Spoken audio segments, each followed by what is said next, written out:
नमस्कार दोस्तों, उम्मीद है आप लोग अच्छे से होंगे। अगर आप इस चैनल पर नए हैं तो कृपया इस चैनल को सब्सक्राइब कर दें, बेल आइकन नोटिफिकेशन पर क्लिक कर दें और वीडियो को लाइक एंड शेयर जरूर कर दें ताकि समय समय पर आपके समक्ष और भी बेहतरीन वीडियोस बनाने का हमें मौका मिलता रहे। दोस्तों, माननीय सुप्रीम कोर्ट ने 28 अगस्त 2023 को दो जजमेंट्स हैं जो प्रोनाउंस की है। एक जिसमें सिविल अपील नंबर 254 ऑफ 2010 की है, जिसमें अपीलेंट्स वर्सेस रेस्पोंडेंट्स का ये केस है। और यहाँ पर अपीलेंट ने जो हाई कोर्ट के ऑर्डर को चैलेंज किया था और ट्रायल कोर्ट में भी कोई रिलीफ नहीं मिला था, फर्स्ट अपीलेट कोर्ट में भी कोई रिलीफ नहीं मिला था, तो फिर बाद में माननीय हाई कोर्ट में ये चैलेंज किया था उनके ऑर्डर को। जो केस था वो एक सिविल सूट से रिलेटेड केस था और यहाँ पर इस जजमेंट में माननीय सुप्रीम कोर्ट ने जो सेक्शन 14 है हिंदू सक्सेशन एक्ट, इसमें प्रॉपर्टी का जो राइट बनता है फीमेल्स का, तो उसके ऊपर जो डिस्कशन किया है इस जजमेंट में। और इसमें बताया कि जैसे property of the female Hindu to be the absolute property, तो यहाँ पर ये बताया कि जो भी प्रॉपर्टी पोजेस करती है हिंदू फीमेल, तो उसको वो चाहे वो कमेंसमेंट ऑफ दिस एक्ट हो, चाहे जो बिफोर और या फिर after the commencement of this act हो, तो वो इसकी उसकी एब्सोल्यूट ऑनर होगी। लेकिन साथ में जो है जिस प्रॉपर्टी का जो क्लेम कर रही है वो उसके पास जो वुमेन के पास पोजेशन होनी बहुत जरूरी है, जो कि एक प्री रिक्विजिट पार्ट है। तो आइए हम इसके कंटेंट्स को एक बार देख लेते हैं और माननीय सुप्रीम कोर्ट ने क्या निर्णय दिया था। ये suit civil suit for the partition से रिलेटेड है और यहाँ पर क्या उनको रिलीफ मिला कि नहीं मिला, तो आइए इसके जजमेंट के कंटेंट्स पे हम जाते हैं और देखते हैं। तो देखिए, एक civil suit for the partition था जो फाइल किया गया था अपीलेंट ने ट्रायल कोर्ट में इन ईयर 1988 में 1988 में फाइल किया था। और पार्टीशन और मेंस प्रॉफिट जो है वो जो क्लेम किया था इसमें। और इसमें जो है जो कि एक प्रॉपर्टी थी, जो एंसेस्ट्रल राइट्स थे प्रॉपर्टी का, जो आइटम नंबर 1 और 2 थे प्लेंट शेड्यूल में, जिसमें प्रॉपर्टी मेजरमेंट थी 33 सेंट की और 42 सेंट की। तो ट्रायल कोर्ट ने जो है वो डिसमिस कर दिया था प्लेंटिफ का, जो यहाँ पर अपीलेंट भी हैं, और एक जजमेंट और ऑर्डर दिया था। और उसमें बताया था कि जो लैंड जो है जो जिसकी जो पार्टीशन मांग रही हैं, वो एक जो हाउस टू बी पार्टीशन जो मांग रही है वो एक एग्रीकल्चर लैंड है, तो उसमें प्लेंटिफ अपीलेंट का कोई राइट नहीं बनता है। और ट्रायल कोर्ट के ऑर्डर को भी फर्स्ट अपीलेट कोर्ट ने कंफर्म कर दिया था और बाद में हाई कोर्ट में केरला में डाली गई थी, वो भी रिलीफ नहीं मिला था। और जो जजमेंट थी वो 2009 में आई थी, 29 जनवरी 2009 में, जो कि सेकंड अपील थी। ट्रायल कोर्ट से भी कोई रिलीफ नहीं मिला, सिविल सूट फाइल किया था, उसमें पार्टीशन और मेंस प्रॉफिट जो है मांगा था और ट्रायल कोर्ट ने रिजेक्ट कर दी थी, सिविल सूट डिसमिस कर दिया था। फर्स्ट अपील डाली, वहां पर भी डिसमिस कर दिया। सेकंड अपील हाई कोर्ट में डाली, वहां पर भी कोई रिलीफ नहीं मिला। तो अब सारे सारा जो नीचे की कोर्टों में जो है अपीलेट्स सारे जो है ऑल द कोर्ट्स में अपना जो क्लेम उनको मिला नहीं, इस लॉस्ट कर दी, मतलब जो है रिलीफ मिला नहीं था उनको। और जो कॉन्टेस्टिंग पार्टीज थी वो एक थियास कम्युनिटी है कोझिकोड केरला की, जो कि एक हिंदू मिथक्षरा लॉ है उससे गवर्न करती है। एडमिटेड पोर्शन ये था कि जो कम्युनिटी के बारे में बताया गया वो एक एंसेस्ट्रल प्रॉपर्टी थी जो सिर्फ मेल चिल्ड्रन पर डिवॉल्व करती थी। मींस जो भी प्रॉपर्टी एंसेस्ट्रल प्रॉपर्टी है वो सिर्फ मेल चिल्ड्रन पर जब डिवॉल्व करती थी। डॉटर्स थी, जो लड़कियों का जो राइट, जो बेटियों का राइट था मेंटेनेंस का, टिल जब तक उनकी मैरिज नहीं हो जाती, सिर्फ उनका राइट जो है मेंटेनेंस तक ही सीमित था और टिल जब तक उनकी मैरिज नहीं हो जाती। अब यहाँ पर कोर्ट ने कहा कि राइट्स, हम यहाँ पर राइट्स और इंक्लूडिंग पोजेशन जो एग्जिस्ट करता था prior to the Hindu succession act, Hindu succession act है वो 1956 में पास हुआ था, तो यहाँ पर कोर्ट ने कहा हम इस पर डिस्कस करेंगे। मतलब अब यहाँ पर बताया कि अब जो प्लेंटिफ है उन्होंने सिविल सूट फाइल किया था कोर्ट ऑफ म्युनिसिप पे और टोटल एरिया था 75% 75% था, जो 75.5 सेंट था उसका टोटल एरिया। और जो लैंड थी वो एक ancestral residential house of the properties थी, जो उस लैंड के ऊपर एक एंसेस्ट्रल रेजिडेंशियल हाउस बनाया था पार्टीज ने। और जो कुछ पार्टीशन था वो डिसमिस कर दिया था ट्रायल कोर्ट ने और ये पाया था कि जो Hindu women right property act था वो एप्लीकेबल नहीं होगा एग्रीकल्चर लैंड में।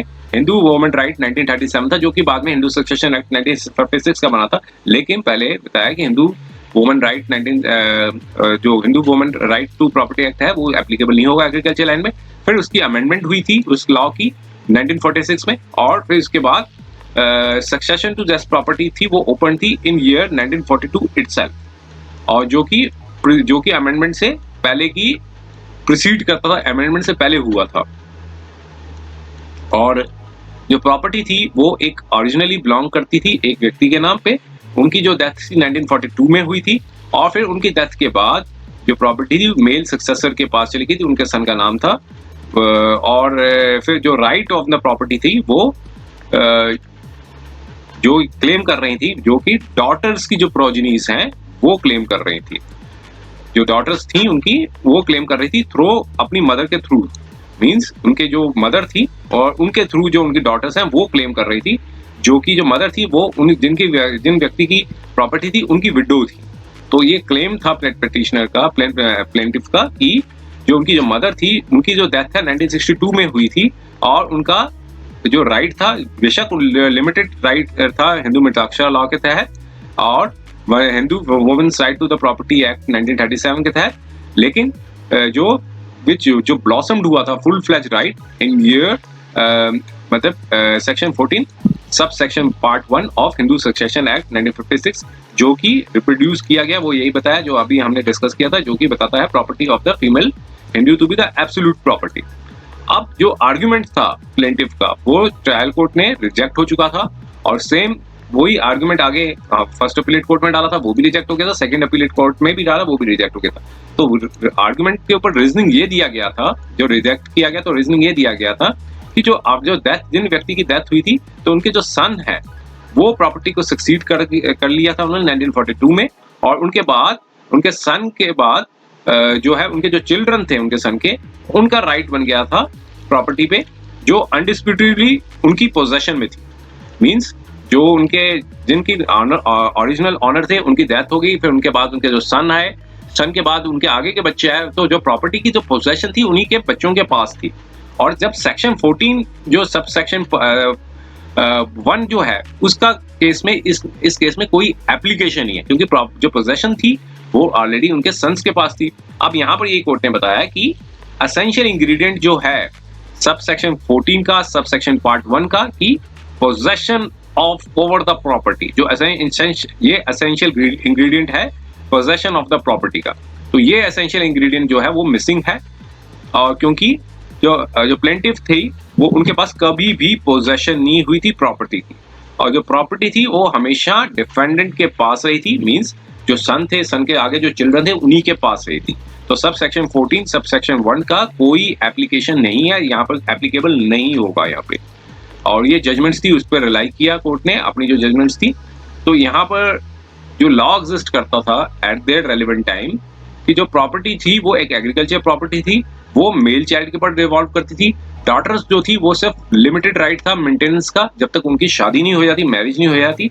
और विडो भी है, वो भी इंटाइटल है maintenance from the income of the property, जब तक वो डेथ नहीं हो जाए या फिर रीमैरिज था।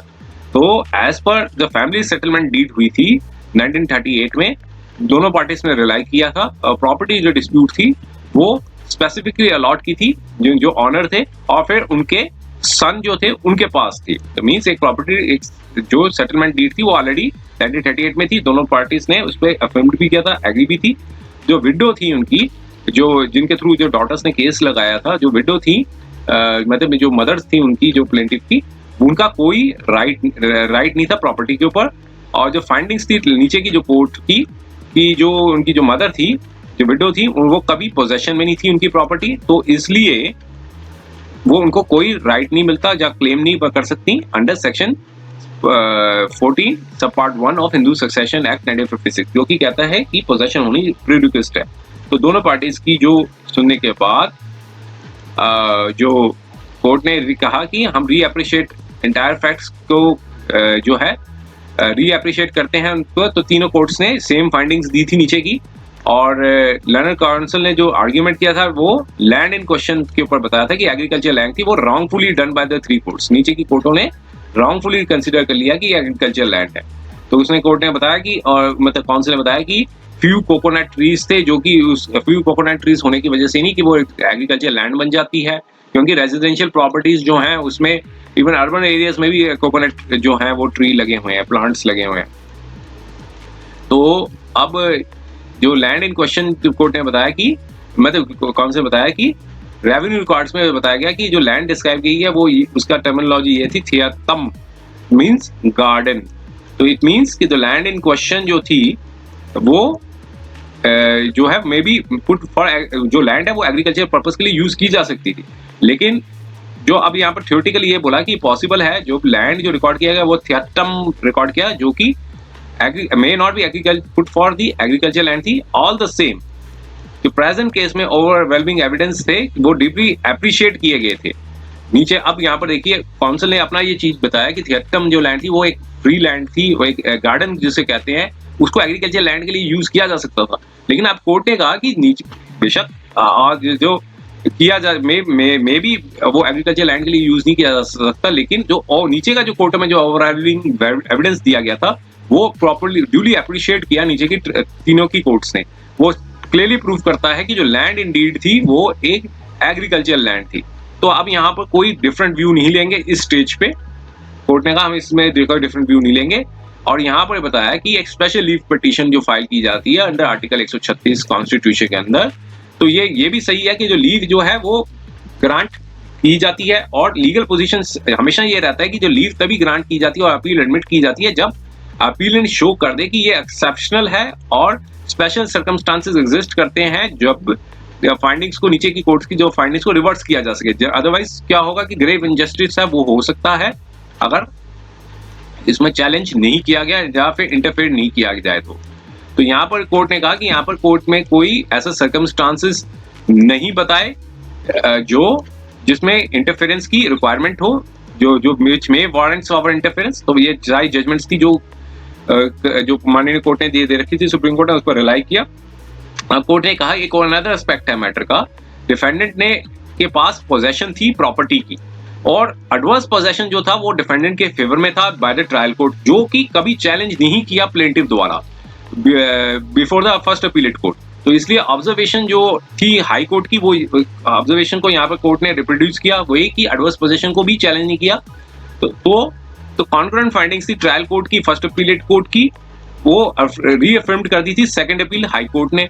तो इसलिए जो एंटायर सबमिशंस थी अब अपीलेंट्स की वो नथिंग है बट ये एक परसुएशन बनता है कि रीअप्रेजल किया जाए of the case on facts. अब चूंकि सुप्रीम कोर्ट एक केस ऑफ लॉ बनती है, कोर्ट ऑफ लॉ बनती है, फैक्ट्स को रीअप्रिशिएट करने का जो स्कोप है बहुत लिमिटेड होता है 136 में। तो यहाँ पर यही बताया कोर्ट ने कि एक अटेम्प्ट किया जा रहा है कि रिप्रेजल किया जाए फिर से। तो इस डिस्कशन पे जजमेंट ऑफ ट्रायल कोर्ट और फर्स्ट अपीलेट कोर्ट की तो वो अफर्म्ड करती थी हाई कोर्ट ने 2009 को, इज अपहेल्ड, यहाँ पर भी अपहेल्ड कर दिया और प्रेजेंट अपील को डिसमिस कर दिया।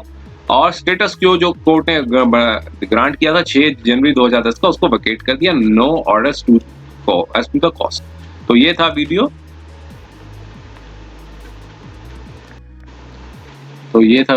उम्मीद है ये वीडियो आपको पसंद आया होगा। अगर ये वीडियो आपको पसंद आया तो कृपया इस चैनल को सब्सक्राइब कर दें, बेल आइकन नोटिफिकेशन पर क्लिक कर दें और वीडियो को लाइक एंड शेयर जरूर कर दें, ताकि समय समय पर आपके समक्ष और भी बेहतरीन वीडियोस बनाने का हमें मौका मिलता रहे।